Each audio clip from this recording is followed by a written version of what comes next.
Hi hello నమస్తే welcome to Kanishka కబుర్లు. తెలుగువారి సంపూర్ణ పెద్ద బాల శిక్ష ద్వితీయ భాగంలోని పంచతంత్ర కథల్లో మిత్రభేదం కథలైతే వింటూ ఉన్నారు కదా. ఈరోజు భయపడిన సింహానికి ధైర్యం చెప్పదలిచి వెళ్లిన దమనకుడు ఒక కథ చెప్పడం ప్రారంభించాడు. నక్క భేరీ కథ. ఒక అడవిలో ఒక నక్క ఉంది. దానికి రకరకాల మాంసాలు తినడం మహా ఇష్టం. తన తెలివితేటలతో రకరకాల మాంసాలు సంపాయించుకొని తినేది. అది స్వయంగా పెద్ద జంతువుల్ని చంపలేదు కాబట్టి చనిపోయిన కళేబరాలను కాని సింహమో పులో చంపి తిని వదిలిన మాంసమును ఆరగిస్తూ ఉండేది. ఒకనాడు దానికి ఆహారం దొరకలేదు. ఆహారం వెదుగుచూ బయలుదేరి ఒక యుద్ధభూమికి చేరింది.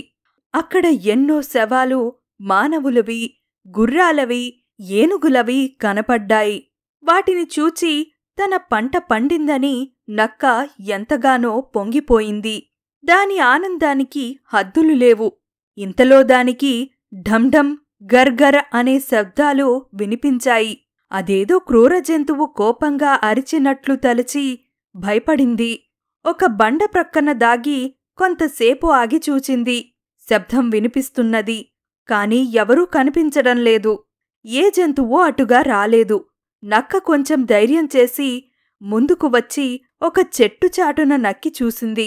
అక్కడ ఒక చెట్టు క్రింద యుద్ధభేరీ ఉంది. గాలికి చెట్టు కొమ్మ ఒకటి దానికి తగలడం వల్ల చప్పుడవుతుందని గ్రహించింది. ఓరిదేవుడా, ఈ వెధవభేరీ నన్నెంతగా హడలగొట్టింది. ముందర దీని పని పట్టాలని దానిపైగల చర్మాన్ని కొరికి తిన్నది. తర్వాత అక్కడ ఉన్న ఆహారాన్ని కడుపారా కొన్నాళ్లు ఆరగించింది.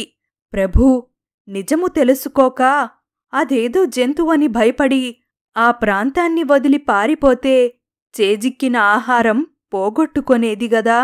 కాబట్టి శబ్దం విన్న మాత్రాన భయపడడం మంచివారి లక్షణం కాదు. మీరిక్కడే ఉండండి.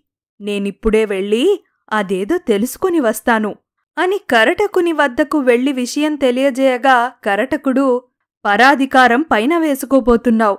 కుక్కపని గాడిద చేయబోయి తన్నులు తిని మరణించిన కథ చెప్తాను విను అని చెప్పడం ప్రారంభించింది. మరి ఈ కథని నెక్స్ట్ ఎపిసోడ్లో మీ అందరి కోసం వినిపిస్తాను. మరి ఈ స్టోరీస్ని మిస్ అవ్వకుండా వినాలి అంటే తప్పకుండా కనిష్క కబుర్లు ఛానల్ని సబ్స్క్రైబ్ చేసుకోండి. మమ్మల్ని మరింత మోటివేట్ చేయడానికి లైక్ చేయండి, షేర్ చేయండి, కామెంట్ చేయండి. మీరు ట్రై చేస్తారన్నారంటే అది ఓకే అయిపోయినట్టే.